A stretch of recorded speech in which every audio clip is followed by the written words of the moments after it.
I've always had a passion for keto. Okay. And so I've been looking and researching keto for the last 6 or 7 years.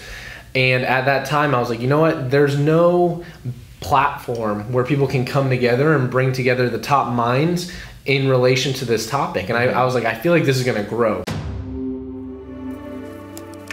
What's up, everybody? My name is Los, and today, welcome to another episode of Influence Effect. Today, we're talking with none other than Dr. Ryan Lowery, author of the Ketogenic Bible and co-founder of Ketogenic.com. What's up, man? Hey, man, I'm honored to be on, man. Yeah, man, thanks so much for being here. Thanks so much for talking with us and just kind of having a good time. So today, we're gonna be talking about keto. We're gonna be talking about growing a platform with and without your name, and kind of like the state of keto, the state of influencer marketing for health and brands like that. And so we're just gonna shoot the shit and see what happens. We just toured your facility, which is way better than I thought. just real talk. I thought it was like a nice place. I'm sure you had like cool things, but like, wow. Like, it's just next level. If you guys ever get a chance to come to Tampa, you gotta hit Ryan up. It's the most amazing facility I've seen, and I've been to some pretty cool places. How'd you get started? You know, honestly, so Jacob and I, my business partner, our backgrounds were academics. So we were basically involved a lot in researching, educating, teaching, and that's always been a passion of ours. But we very quickly realized that in the academic setting, there's 4 walls and a ceiling, and it doesn't like when you press against it, especially when you're talking like keto, right? So like a lot of people in the academic world don't like it or kind of are against it, and we wanted to educate the masses. And so we said, you know what, in order for us to effectively do that, we need to branch out and create our own institute. And so that's why we created ASPI and basically brought together really the essence of bridging the gap between science and practical application. How do we bring those two together and then educate so someone can go out and effectively apply it themselves? That's amazing. So you went from kind of being in the academia place to kind of really getting into the entrepreneur space, right? And then you kind of branched out and started creating content and really, for lack of a better word, almost becoming an influencer, right? Like, you're speaking everywhere, like you're doing a lot of podcasts, you're doing a lot of stuff. How's that been? It's been amazing, man, and it's truly an honor. I would never have thought like that would be the case back when I was coming up, but it's just so amazing to be able to help so many people. That's always been our mission very early on, and that's always been something I wanted to do. Like, going in, I was like, I want to become a doctor of physical therapy to help people, and very quickly I changed that to become a PhD to educate people, because ultimately you can help them by allowing them to learn new tips and tools and things to improve their quality of life and their health. And so it's just been an absolute blessing and amazing to be able to work with people, speak with people, and just have like interaction with them on social media. Has just absolutely changed the game. So it's amazing to be able to do. Now, from all that, kind of helping with sports performance and all the different things that you guys do over here, how did that transition into you buying and or working into Ketogenic.com? Yeah, so we created ASPI, but even before we created ASPI, I've always had a passion for keto. Okay. And so I've been looking and researching keto for the last 6 or 7 years.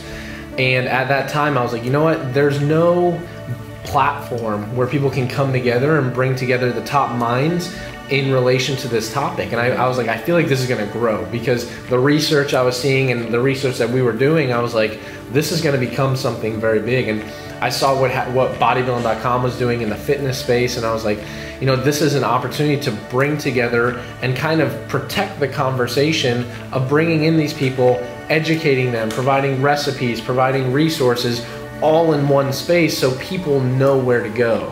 And that's ultimately what we want to do, is rather than people get confused, because sometimes people get paralysis by analysis, and it's like, well, this person said this person said this. It's like, well, where's a hub where it's kind of curated and curated content? How do we bring that together?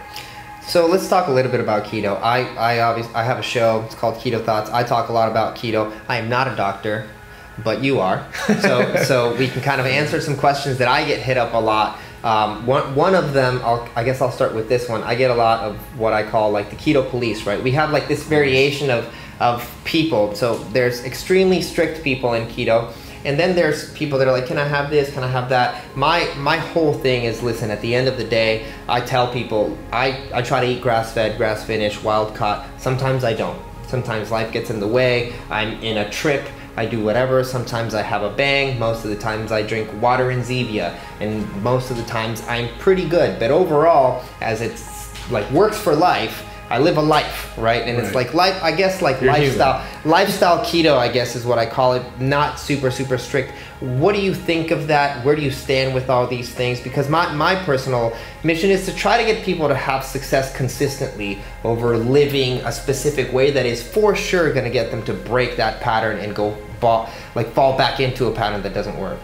100%. I couldn't agree more. I talk about it, and it stinks because at this point, a lot of people use the term diet, and it has a negative connotation. So that's why I always talk to people about living a ketogenic lifestyle. Same. And so it's about instituting it with a lifestyle. Like, sure, one of the guys in our lab got married last weekend. Like, did I have cake at the wedding? Yeah, absolutely. But like, I had done intermittent fasting, and I was probably back into ketosis the next morning.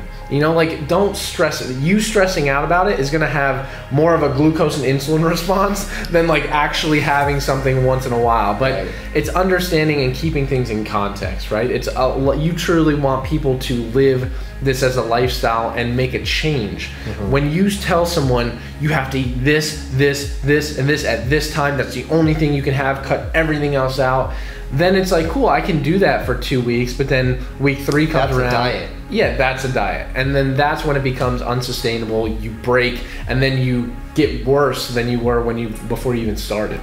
So do you stay overall, if you're not going to an event or whatever, do you ever break keto on purpose, just to kind of like cycle on and off, or do you stay keto for the majority of the time? Like, how do you do it? Yeah, I stay for a majority of the time. A lot of people talk about like carb ups, like they'll do like strategic carb ups.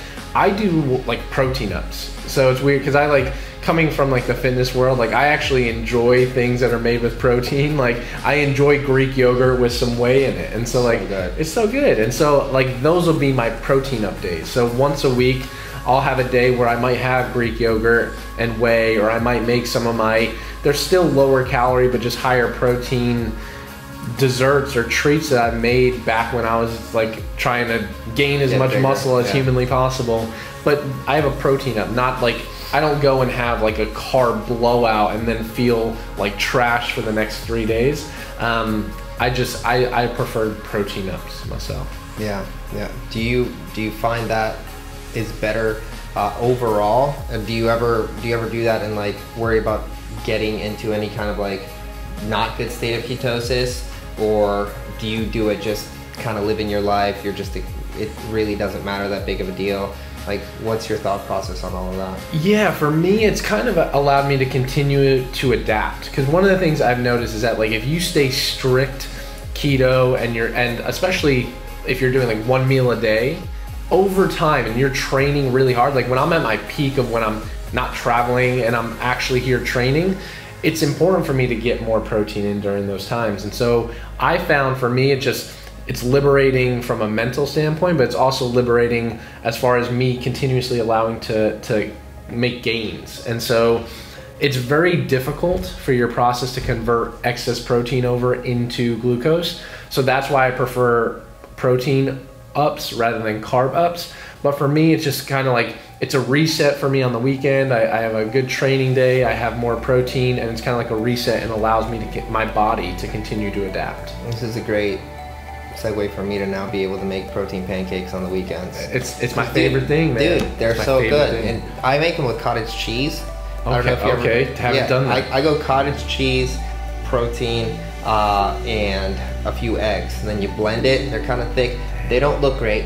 They're not the best looking thing in the world, but they're ridiculous. Like, they taste amazing, great protein. When you do the protein ups, do you go lower fat?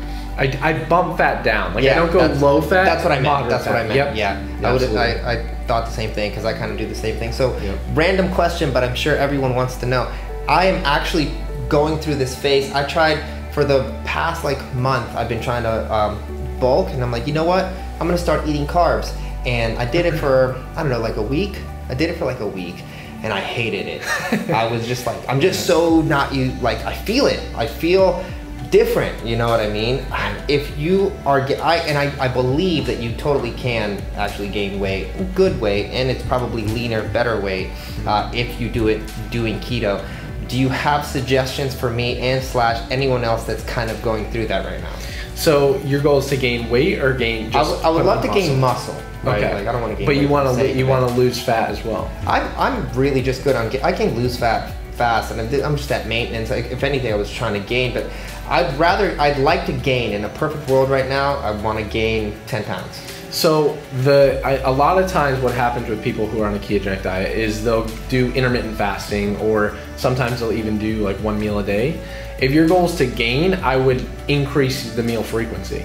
So that's one of the ways to do it. You're triggering protein synthesis more frequently throughout the entire day.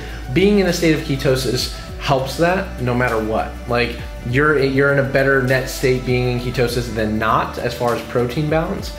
But if your goal is truly to try and put on size and put on quality mass, increasing that meal frequency. So one of the things I do is like when I'm trying to cut down, I'll do like intermittent fasting Monday through Friday, and then I might have like 3 meals a day one time during the week. But if I'm trying to put on size, maybe 3 times a week, I'll have breakfast, lunch, dinner, and then I'll intermittent fast on the other 2 days. And it's tough because like for me, I'm like forcing it in, but those are my hardest training sessions. It's when I'm getting it in. Yeah. So it's interesting.